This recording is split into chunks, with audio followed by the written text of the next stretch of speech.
So you're on the phone with your grandmother, you're doing your laundry on Genesee Street. What happens then? I'm sitting there talking to her, and I remember because I put my work clothes on Super Cycle and I put my regular clothes on the regular cycle. But I was kind of wary because I didn't know if I put enough detergent in it. So I get up to check it, and at the same time that I'm getting up to check it, I see a cop car, pull up, and it does like a U-turn. And I'm like, oh wow, I guess they got somebody. And my grandma was like, what? And I was like, the police just, whipped around.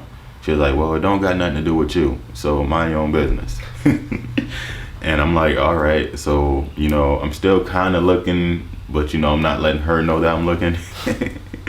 But as I'm looking at him, I see that, he's coming up towards the laundromat.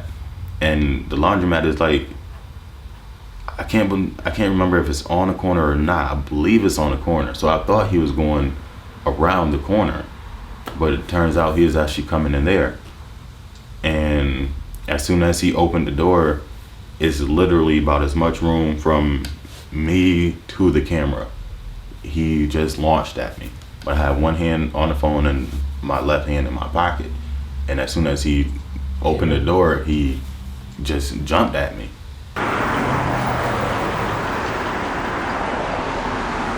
I was just basically standing here like this, talking to my grandmother on the phone. My hand was in my pocket. So I was just like this with my phone in my hand. And you see the little distance we had. And as soon as he came in, so I was basically just standing here like this. You're like this. Yeah. Trying to ask what's going on.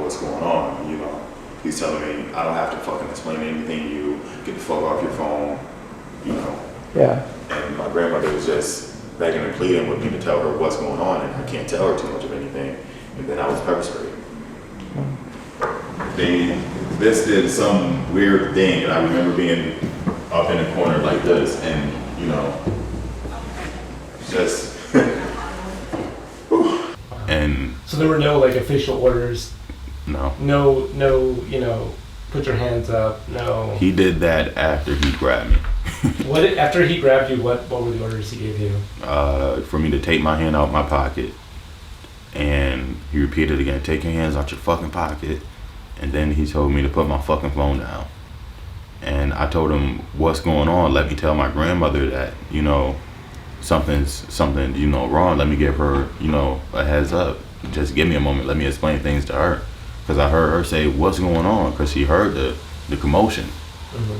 And I'm trying to explain to her, and I'm trying to get him to let me explain to her, and he's just not caring. I don't give a fuck about your grandmother. Put your phone down.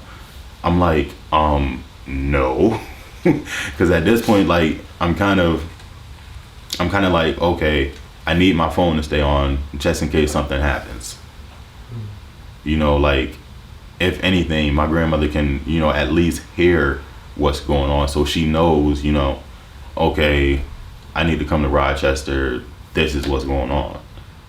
But even with what was going on, there wasn't too much to tell her or for her to hear besides the commotion, because that's all that was going on. One hand is right here, the other hand is right here. He has a hand around my collar. Yeah. And I'm not quite sure where the other hand is.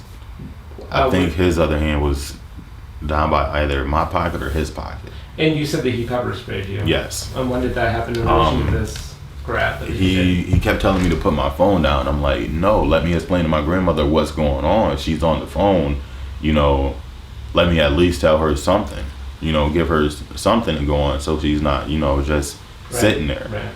And he was like, I don't give a fuck about your grandmother. And he was like, he said I was resisting, but I really wasn't. Both of my hands is in the air. And if you had me by my collar and you're able to grab your walkie-talkie and say, I need backup, he's resisting, I think he has a weapon. That's what he said? Yes. After that, he pulls out his pepper spray. And did he, any warning, or did he just... He said, I'm going to hit you. And when he said that, I thought he was talking about his police baton. Because at this point, I don't know what's going on. So it's like, I'm almost in fear for my life. So it's like, if he does pull out the police baton, what's going to happen once he does? And to be honest with you, I'd rather be judged by 12 than carried by 6.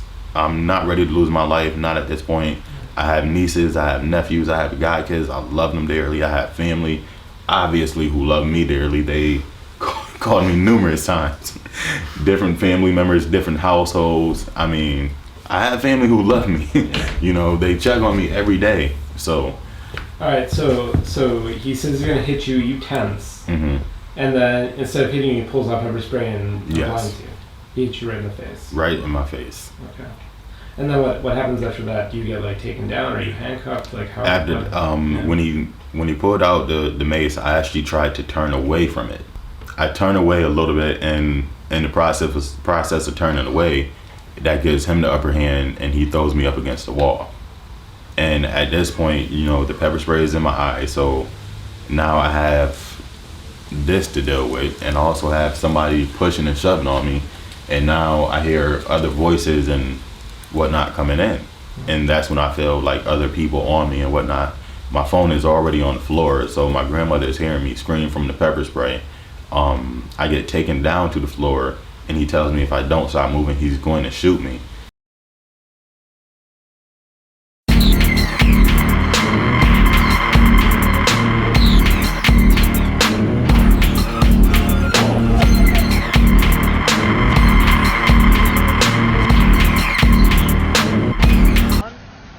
I'm arrest someone for not following police orders when we're asking her to I'm step asking back. you what It the seems order. Very simple. I don't understand your I asked order. you to not stand behind us, okay? You know, didn't you're ask not me to making not stand behind Yes? you. Okay, listen, I'm not going to explain myself to you. What you're going to do is you're going to end up going to jail. I'm trying to give you a warning.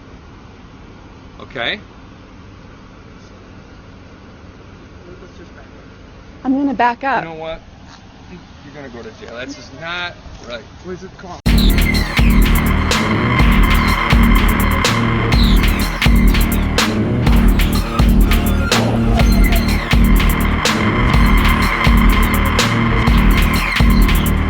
And Cowboy says this. yes. Okay. And immediately when he says that, I hear my grandmother say, oh Lord, please let my baby be okay. And she starts coughing, and she's, you know, wheezing. Like I said, she has asthma, so she was really getting emotional, and it was, you know, you could hear her building, you know. And it was just all too real. She's asking what's going on, and asking me to answer. She's praying, she's coughing, she's wheezing, and the phone is not far away from me, so I can hear all of what's going on. Meanwhile, I can't stop screaming because of how many people are, you know, just pushing, shoving on me, the pepper spray. So they eventually put handcuffs on you and dragged you out, or how did yes, that work? they shortly after that, they threw the handcuffs on me, and they threw me in the back of the police car. And I'm still asking what's going on. I don't know what's going on. I don't know anything about anything. All I know is that I was just attacked by police. So you're taken out into the car and you're put in the back seat. You got cuffs on. I actually tried to yell out the window to like I said, the guy across the street, and tell him to call my grandmother and let her know that I'm okay. Yeah. And that the police have me. So I'm yelling the phone number, and Cowboy comes over and tells me to shut the fuck up, and he bangs on the hood of the car. The hood of the car. Okay. And he rolls the windows up, and now I'm just sitting in this car. I'm already hot. I'm already sweaty. It's like an all new torture within its own, and I keep hearing my grandmother screaming, you know, her praying, and I don't know if she's having an asthma attack or not. And I was really, I was scared for my life, but at the same time, all I could think about was, Lord, please let my grandmother be okay. Mm-hmm. You know, let me make it so that I can tell her, you know, I'm okay. I was hoping that the guy had got the right number, and he came back outside, and you know, he was, you know, signaling to me, and I looked over because I seen him, you know, waving his arms. He just shook his head. I'm like, damn, he didn't get the number. In the police car, it was just a whole bunch of trash talk. The older gentleman that I told you about earlier, that was just driving the car, he was like, I'm gonna call your grandmother, just, you know, relax. How do I open your phone? And Cowboy looks over and says, no, you're not. He's a fucking scumbag. Why are you gonna call his grandmother? He's a fucking criminal. Let him rot. And I'm like, what criminal? What did I do wrong? Oh, I'm not fucking talking to you. What makes you think I want to talk to you? I'm like, why wouldn't you? Is there a problem with somebody like me? What, a college kid? A guy who has a job, you know? Is it the skin color? What is it? What makes you not want to talk to me? Because I'm not a criminal, obviously. You didn't find a gun. Because at this point they had, you know, already told me that they were looking for a gun. You know, the older cop did. He was When we like, were in the car, he explained what they were yes, going to do. Okay. the older cop, you know, he explained what was going on and everything. And he was like, there's a gun, don't worry, I'm gonna find it, and when I find it, you're gonna do, you know, time in jail. I'm gonna make sure you do your 5 years. And even after, you know, there was no gun found, you know, and we were already downtown, he explained that he was gonna make sure I do a year for resisting his arrest and, you know, not listening to what he has to say. And he was like, you don't fucking understand. I'm like, no, you don't fucking understand. I was doing nothing wrong. You came in there and you ambushed me. You had no right to do that. You are a police officer, yes, but you are not above the law. What makes you above the law? What gives you the right to do anything that you just did? Nothing about what you just did was right. If you're following the lead, then follow a lead, but do it the right way. You want to egg me on? No, I'm going to egg you on. You told me that you're surprised that I'm so stupid because I should know exactly what's going on. I don't know what's going on. As far as I can see, what's going on is it's a bad cop making some really bad decisions. Did the other officer in the car say anything, or was he silent during the whole time? To be honest with you, I really don't think the other cop was intrigued or interested in anything that Cowboy had planned. I believe he was solely there just to do his job.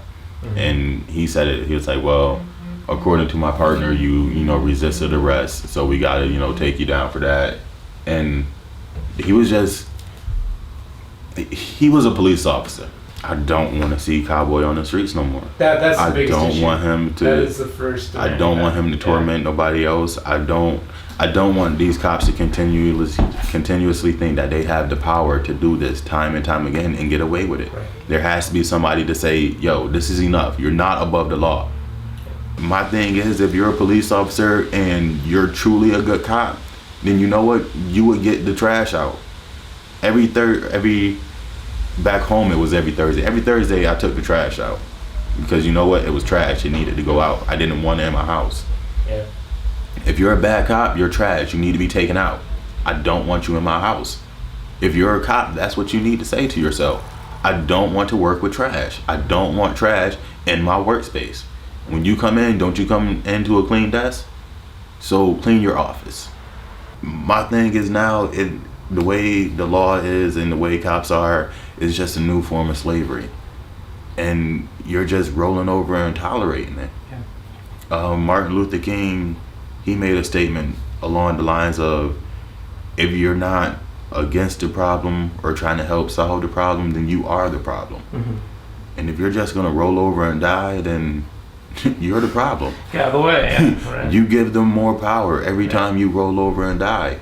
I seen a picture of a gentleman yesterday and it was horrible.